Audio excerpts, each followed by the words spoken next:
गुरुजी हमें मदद की ज़रूरत है, क्या आप कर देंगे? क्या? मेरे को घर से सबने निकाल दिया, क्या मैं आपको मदद कर देंगी आप मेरा? किसने निकाल दिया आपको? भाई ने बेच लिया, पति ने घर से निकाल दिया। पति ने क्यों निकाल दिया? क्योंकि वो दूसरे शादी कर रखे हैं। आपके बच्चे हैं? 3 है। बेटा बेटी क्या? 2 बेटी है, 1 बेटा है। कितने बड़े हैं बेटा बेटा? वहाँ बैठे हैं। कितना उम्र है बेटे की? बेटे 8 साल का है और लड़की 10 साल की है। एक छोटी वाली लड़की 4 साल की है। 4, 10 और 8 साल की है। और पति किसी और के चक्कर में पड़ गए? उसने छोड़ के निकाल दिया घर से। तो आपसे तलाक हो गया क्या उनका? वो कहते हैं कि अगर घर में रहेगी ना तो फसरी लगा के मार के और बच्चों को कोठे पे रख दूंगा। कहाँ से हो आप? तरावरी से, करनाल के पास में है। तो जिस स्त्री से आपके पति का चक्कर है, आप उस स्त्री को जाके ठीक नहीं किया? आपने उसको समझाया नहीं? समझाया, बहुत समझाया। उसकी चाची है। सगी चाची? हाँ जी। उसने कहा कि जो तुम ना दूसरे जगह शादी कर लो, तुम इसको छोड़ दो। फिर मतलब भी आपके पति को उसकी सगी चाची ने फंसा रखा है? हाँ जी। अच्छा, उस चाची के बच्चे और पति कहाँ हैं? सब है। तो उसके पति को नहीं पता? सबको पता है, फिर भी उसको सब सपोर्ट करता है, मेरे को कोई नहीं करता। आज मैं ना बहुत दिन से ना परेशान हो गया। वो कैसी चाची है और कैसे चाचा है? चाचा को पता है? सबको पता है। घर में मेरी मम्मी नहीं है, मम्मी मेरे बचपन में मर गई है। तो उनके बच्चे कितने बड़े हैं चाची के?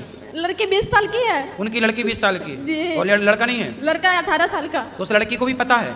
सबको घर में पता है गुरुजी। आज मैं भाई ने देखो ये कितना बढ़ता हुआ कलयुग है कि आजकल आदमी रिश्तों को भी नहीं देख रहा है। सगी चाची है? सगी चाची है, छोटी वाली। अब देखो जरा, चाची मतलब माँ, चाची मतलब माँ होती है साहब। जैसे भाभी है माँ, ऐसे चाची भी माँ है। चाची तो माँ होती है। बताओ इस कलिकाल में और क्या सुनने को मिलेगा? पता नहीं क्या क्या सुनने को मिलेगा। अगर मैं कुछ बोलती थी ना तो बेल्ट से मारता था, बस्तर उतार के रात को घर से निकाल देता था। मैं बहुत मजबूर हूँ, इस टाइम मेरी मदद कर दीजिए गुरुजी। मैं क्या मदद करूँ आपकी? बताओ। मेरे बच्चे को गुरुकुल में रख लीजिए, मुझे काम दे दीजिए, मैं करके। वो तो हम बेटा रख लेंगे, काम भी मिल जाएगा, काम की कोई बड़ी चिंता ना करो। लेकिन बेटा आप अपने पति को ठीक करो।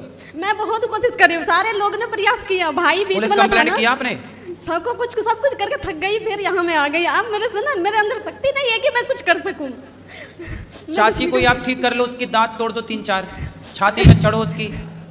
तूने मेरा घर उजाड़ दिया, बर्बाद कर दिया तूने। ऐसी स्त्रियों को ना बिल्कुल दुर्गा बन के, काली बन के उनकी छाती पे मूंग धरना चाहिए। मैंने बहुत कुछ किया गुरुजी। क्या क्या किया आपने? बहुत उनके साथ लड़ाई झगड़ा, नंद भी बहुत बोली, पर उन्होंने कहा कि मैं कुछ नहीं कर सकती। चाची के दांत नहीं तोड़े आपने?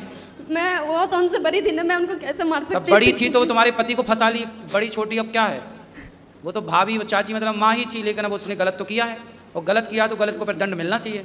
फिर गलत करने वाला फिर छोटा और बड़ा नहीं होता, गलत करने वाला तो सिर्फ गलत होता है, उसे दंड मिलना चाहिए। उसने आपका बसा बसाया घर उजाड़ दिया। शादी को कितने साल हो गए आपकी? 12 साल। तो पति आपसे 12 सालों में कभी अच्छे से रहे हैं? शुरू में बहुत अच्छे थे, बहुत बढ़िया, बहुत अच्छे से रखते थे, कभी घर से बाहर नहीं। तो ये चाची के साथ लफड़ा कब से शुरू हुआ? ये तो पहले से ही था, पर वो अपने इज्जत बचाने के लिए ना मेरे से शादी की है। अच्छा। ताकि उनके बारे में किसी को पता ना चले बाहर। पर ये चीजें छिपती भी नहीं है ना। चलो आप पति का नंबर देना, बात करेंगे हम। वो बात करना गुरुजी, हाथ जोड़ती हूँ, मुझे यहाँ से मत भेजिएगा, घर ले जाकर। अरे तुम चिंता ना करो, बात भी करेंगे। बंद करके बेल्ट से मारता है गुरुजी। अरे कैसे मारेगा?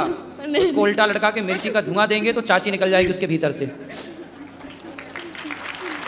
चिंता ना करो, अभी उसका नंबर देना, हम अभी उससे बात करेंगे तरीके से। उसको जैसे मानेगा मूर्ख आदमी वैसे मनाएंगे, ठीक है?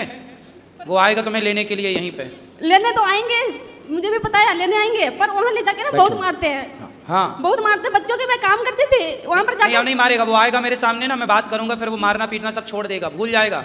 नहीं सुनते, किसी को नहीं सुनते। अरे उसके बाप सुनेंगे उसकी तो छोड़ दो।